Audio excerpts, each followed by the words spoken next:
Mutual funds നമുക്ക് realistic ആയിട്ട് എത്ര റിട്ടേൺസ് പ്രതീക്ഷിക്കാം? അപ്പൊ ഇക്വിറ്റി ഫണ്ടിലെ പോയിന്റ് ടു പോയിന്റ് റിട്ടേൺസ് നമ്മൾ നോക്കുമ്പോൾ മിക്കപ്പോഴും ഷോർട്ട് ടേമിലാണ് റിട്ടേൺസ് കൂടുതലായിട്ട് കാണാറുള്ളത്. പക്ഷെ ഇവിടെ ഇൻവെസ്റ്റ്മെന്റ് ഹൊറിസോൺ കൂടുന്തോറും റിട്ടേൺസ് കുറയും നമ്മൾ ഇവിടെ കാണാൻ വേണ്ടിയിട്ട് തുടങ്ങും. സോ ഇവിടെ വരുന്ന ചോദ്യം ഇതാണ്, പിന്നെ എന്തിനാ എല്ലാവരും ലോങ് ടേമിലേക്ക് ഇൻവെസ്റ്റ് ചെയ്യാൻ വേണ്ടി നമ്മളോട് പറയുന്നതെന്ന് അല്ലേ? അതുപോലെ എന്തുകൊണ്ടാണ് ഇത് ഇങ്ങനെ സംഭവിക്കുന്നത്?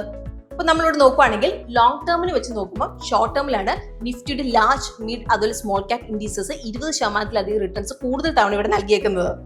അപ്പം ഇത് നോർമലി നടക്കുന്നത് റീസെന്റ് പാസ്റ്റില് മാർക്കറ്റ് നല്ല സ്ട്രോങ് ആയിട്ട് പെർഫോം ചെയ്യുമ്പോഴാണ്. സ്ട്രോങ് ഷോർട്ട് ടേം റിട്ടേൺസ് പല സമയങ്ങളിലും ലോങ് ടേം റിട്ടേൺസിന് ഇവിടെ ഓവർ ഷാഡോ ചെയ്യും. പക്ഷേ എല്ലാ സിറ്റുവേഷനിലും ഇങ്ങനെയാണെന്ന് നമുക്കിവിടെ പറയാൻ വേണ്ടി സാധിക്കില്ല. ബെയറിഷ് ഫേസ് അല്ലെങ്കിൽ ഇപ്പോൾ ഹൈ വോളറ്റിലിറ്റി ഉള്ളപ്പോൾ ഓപ്പോസിറ്റ് സിറ്റുവേഷൻ നമുക്കിവിടെ കാണാൻ വേണ്ടിയിട്ട് സാധിക്കും.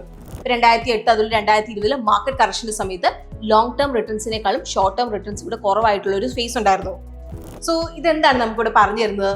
ഇപ്പൊ ലോങ് ടേമിൽ റിട്ടേൺസ് എല്ലാം ഒരു ആവറേജ് റേഞ്ചിലേക്ക് സെറ്റിൽ ആവും.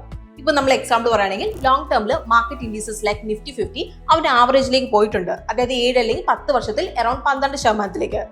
സോ ഇപ്പം നിങ്ങളുടെ ഇക്വിറ്റി ഫണ്ട് 20 വർഷത്തേക്ക് 20% ആവറേജ് മെയിൻറ്റെയിൻ ചെയ്യണമെങ്കിൽ ആ ഒരു ഫണ്ടിലുള്ള കമ്പനീസിന്റെ ഏർണിങ്സ് ഇന്ത്യൻ എക്കോണമിനേക്കാളും വേഗത്തിൽ ഇവിടെ വളരണം. അപ്പൊ ലോങ് ടൈം വരെ ഇവിടെ വളരണം. അപ്പൊ ഇതെന്ന് പറയുന്നത് വളരെ ബുദ്ധിമുട്ടായിട്ടുള്ള ഒരു കാര്യം തന്നെയാണ്. എന്നാൽ ഇവിടെ നമുക്ക് 20ാമത്തെ വർഷത്തിൽ 20% ആവറേജ് മെയിൻറ്റെയിൻ ചെയ്യണമെങ്കിൽ ഇത് ചില വർഷങ്ങളിൽ നമുക്ക് മോശമായിട്ടുള്ള റിട്ടേൺസ് തരുന്ന കുറച്ച് വർഷങ്ങളുണ്ടാവും. ചിലപ്പോൾ 0 റിട്ടേൺസ് ആയിരിക്കും, ചിലപ്പോൾ ചില വർഷങ്ങളിൽ നെഗറ്റീവ് റിട്ടേൺസ് ആയിരിക്കും. അപ്പൊ ഇത് ബാലൻസ് ചെയ്യാനായിട്ട് നമുക്ക് കുറച്ച് നല്ല വർഷങ്ങൾ വേണം. അതായത് നമ്മളിപ്പോൾ പറയുകയാണെങ്കിൽ 30 മുതൽ 40% റിട്ടേൺസ് നൽകുന്ന കുറച്ച് വർഷങ്ങൾ നമുക്ക് വേണം.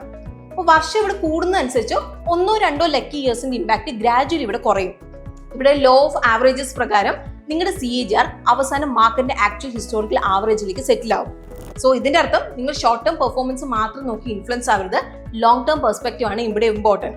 അപ്പോൾ ഇവിടെ ഷോർട്ട് ടേമിൽ ലാർജ് മിഡ് അതുപോലെ സ്മോൾ ക്യാപ് ഇൻഡീസസിന് നെഗറ്റീവ് റിട്ടേൺസ് കിട്ടാനുള്ള പ്രോബബിലിറ്റി ആക്ച്വലി കൂടും. അപ്പൊ അതുകൊണ്ട് തന്നെ ഇക്വിറ്റി ഫണ്ടിലേക്ക് നമ്മൾ ലോങ് ടേമിലേക്ക് ഇൻവെസ്റ്റ് ആയിട്ട് നിൽക്കുന്നതാണ് നമുക്ക് സമ്പത്ത് ഉണ്ടാക്കാൻ ഏറ്റവും നല്ല വഴി.